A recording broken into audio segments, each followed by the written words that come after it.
Good morning! Yan, pagising ko kanginang umaga dito na ako nagtuloy sa bukid. Ito po yung aking munting kubo sa bukid.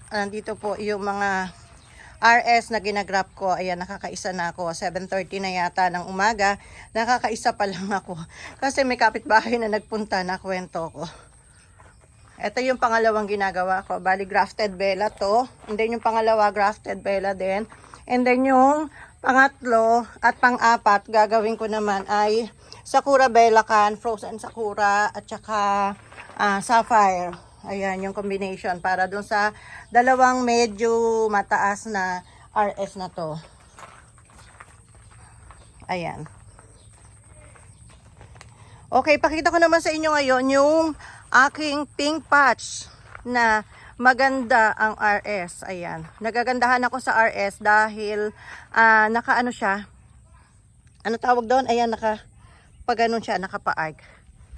Ayan, kumbaga ano yung something unique yung RS niya, hindi basta diretso ang tubo ng puno ng bougainvillea na to. Ayan, nakapabaluktot. Medyo malago na siya. Pinaalagaan ko pa lang sa trim para mas lumago pa. And then yung mataas na parte niya, ayan, malago na rin. And then meron pa siya ditong isang bakante. Tinatry pa naming i-graft. Pero hindi ko pa sure kung magtatagumpay. Pero okay lang kahit wala ito. Malago naman dito sa part na to. Okay na siya. Ayan. Yan lang yung maganda sa kanya na kapag ganun siya, nakapaikot. Yan, maluwang na space ang kakainin sa garden ninyo. Pag medyo masikip sa garden ninyo, ay mahihirapan siyang magkasya. So, para lang to dun sa medyo maluwang yung garden. And then dito rin may mga sanga pa siya ng pink patch. Ayan, tinitrim ko pa rin para lumago. Bago tuluyang lumaki, dumami yung sanga. Then eto pa, yan. And then eto, yan, tinrim ko rin to eh. Ang dami na niyang sprout, oh. Tumutubo na siya. So, ito kasi yung best time para mag-trim. Yung lagi nag-uulan, para mabilis siyang lumago. Nakalagay po siya sa cement pot. Hindi siya basta matatangay or kasi nga hindi balanse yung sanga niya. Parang nakagawi lang sa gawi dito. So hindi masyadong balanse yung sanga niya. So ito po cement pot and then pure river sand po yung media. Kaya mabigat po siya. Kaya siguradong hindi siya matatangay. Ayan, ang kagandahan po ng pink patch ay year-round yung flowering niya. Siyempre, pagka season, pag summer, palago siya, halos puno siya mag-flower. Pero, pag ganitong nag-uulan, hindi siya nasi-zero, may flower pa rin siya. Kaya nga lang, hindi siya ganun kadami. Ang ganda ng combination po nung variegation ng flower niya. And then, yung pagiging light pink nung kanyang bracts. And then, maliliit at madaming mamulaklak. Ayan. O gawi dito, mas madaming bulaklak pala dito. Ang dami. Ayan. Ang ganda. Wala po akong rooted nito. Mahirap pong ipa-rooted itong si pink patch. And then ang maganda po sa kanya, matagal na po siya nakagrap. Kaya ayan, naghilom na yung ano niya. Malaki na yung sayon. And then maganda na yung pagkakadugtong niya. Ayan, maganda na. Matagal na po kasi itong nakagrap. Yan. Ano na siya, dikit na siya. Ayan, grafted pink patch na may naka-carve na RS. Tapos po, yung kanyang puno ay pinalinis ko na rin po. Yan, kung napapansin nyo, wala na siya nung mga lumot-lumot. Ito yung mga pinaglinisan. Ayan, mga pinaglinisan, oh. Ano na siya, wala na siyang yung parang natatanggal, para siyang balakubak ba yun? Parang dandruff. Yung nababakbak na parte, wala na po yun. Yung lumot-lumot, wala na rin. Kasi yun po yung pinagmumula ng pagkabulok. So kung may grafted po kayo ng ganito, kung may nabili na kayo sa akin na grafted na ganito, pagka po ganitong nag-uulan, lilinisin nyo po yung puno, aalisin nyo po yung parte na maitim. Ayan yung ganyan. Kasi yan po kasi yung pinagmumula ng pagkabulok. Ayan. Yan, nalinis na. medyo magtatagal lang buhay ng RS pagka ganyan pong nalilinis. Ayan, hanggang dito. Madalang na yung naaalis. Pagka po kasi ganun, parang nababakbak yung pinakabalat niya. O yan, madalang na yung mababakbak na makakapa mo.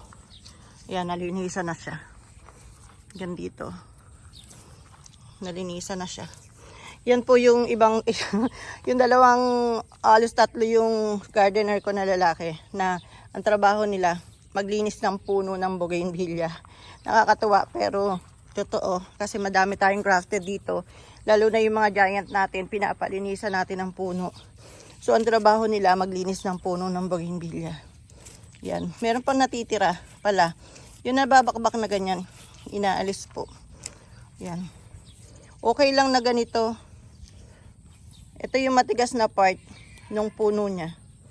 Kaya pag bumibili po ng RS, dapat walang sugat eh. Walang sugat yung balat. Kasi lumilitaw ito eh. Yung masyadong malalim. Dapat po hindi masyadong malalim ang litaw. Pero okay lang din. Di nga lang magandang tingnan. Mas maganda sana kung puro ganito. Yung part na magaspang. Ito kasi, nabili to na may sugat na kaya ganyan. Pero ito yung matigas na part oh. Ito, wala nang mababakbak dyan. Ayan. Yung po mga ganito, inaalis po yan. Yung mga nababakbak na ganyan. Ayan, hindi na pulido ang linis. Yan, aalisin po natin yan. Brush lang po yung makakaalis dyan. Brush. Para po magtagal yung buhay ng RS, ng ating pink patch. Tsaka magandang tingnan po siya pag maputi kaysa yung lumot-lumot. Kasi po sa bonsai, ganun din po yung ginagawang paglilinis. Ayan, tingnan nyo iba pa naming puno. Ha, nagbablog si Mami. Sandali lang, wait lang. Ayan. Ito pa yung puno. Tingnan nyo, mga brisa to. Brisa red, brisa white, brisa peach. Ayan, meron pang kulang na sanga. Napatubo na yan. Makakasunod yan. O, tingnan nyo, ang kinis na rin. Nalinis na rin. Ayan. Maganda ganyan. Pag di po nalinis yan, mabilis siyang mabulok. Pero ang laki ng puno niya. Ang ganda. Ang laki po ng puno niya, promise. Pagka po sa mga hunter, pag bibili ka ng ganito, iba po ang presyuhan. Karamihan po sa mga na nabibili ngayon, masiit-siit na lang. I mean, yung maliliit na lang.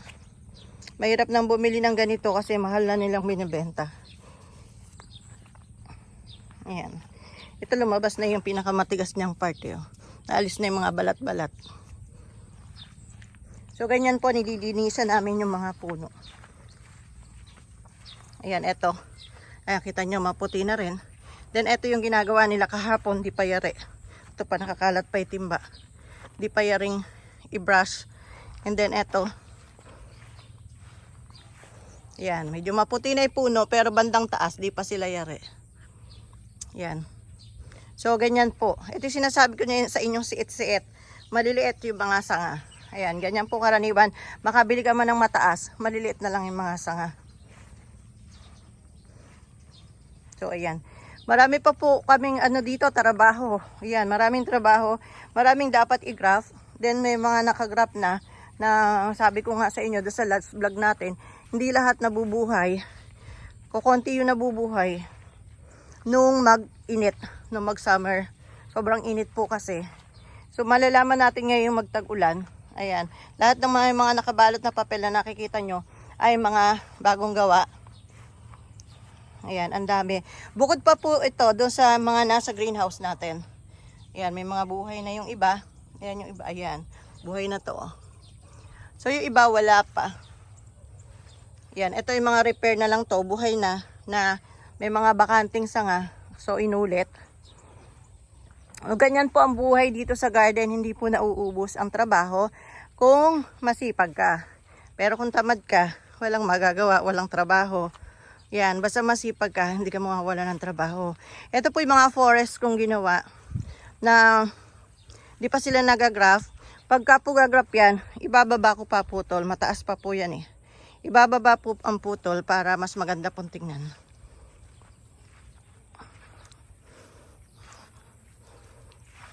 Ayan. So maluwag tayo dito. Marami tayong RS na binubuhay dun sa ilalim ng mangga paglabas. Dito naman po natin ilalagay. sa maluwag na parte na to. Ang bilis humaba ng damo ngayon dahil nag-uulan. And then nakatulong pa sa mabilis na paghaba. Yung dati nilagyan natin ng ng dumi ng kalabaw, dumi ng hayop. Ang bilis lumago ng mga mother plant natin. Kasama ang damo. Mabilis ding lumago pati ang damo. Yan, hindi ka po maiinip dito sa garden. Maraming trabaho, maraming pwedeng magawa, maraming pwedeng lakarin. At isang araw pakikita ko pa sa inyo yung bagong area na dinidevelop namin aside from dito sa bukid. Dito po kasi yung karugtong nito, bukid na sakahan.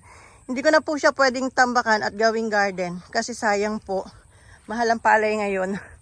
Tsaka sigurado ang bigas kapag mayroon ka pong tanim na palay.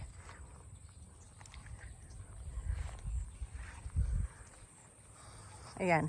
Then ito yung mga giant ko, isa-isa na namin tinitrim. Ito yung mga na-trim na. Kinukuhanan ng sanga kasi nga ang purpose ko dati dito ay mother plant. Kaya pina-wild yung mga sanga. Pero ngayon, isa-isa na namin tinitrim. Marami na silang na-trim. Ito. Yan. Alas lahat yan na-trim na. So yung iba hindi pa. Then ito yung aking giant na chili red. Yung chili po ngayon ay nakakalbo. Pero ito ngayon may mga dahon na. Nagsisimula na silang magdahon. Ayan mga dapat pang i-graft. Yan mga hindi pa po nag-graft yan. So that's all po for today's vlog. Next vlog natin, iba naman ang itatopic natin. Yung pag-apply ng fertilizer na hindi ko pa na-i-demo sa inyo kung paano ginawa namin. Paano ginawa ko. Yan. Pag may pagkakataon po tayo, yun po yung iba-vlog natin. Yan. Thanks for watching po. Babalik na ako sa ginagawa ko kanina. Kailangan makadalawa man lang ako bago ako magsimula ng iba pang trabaho. Yan. Thank you.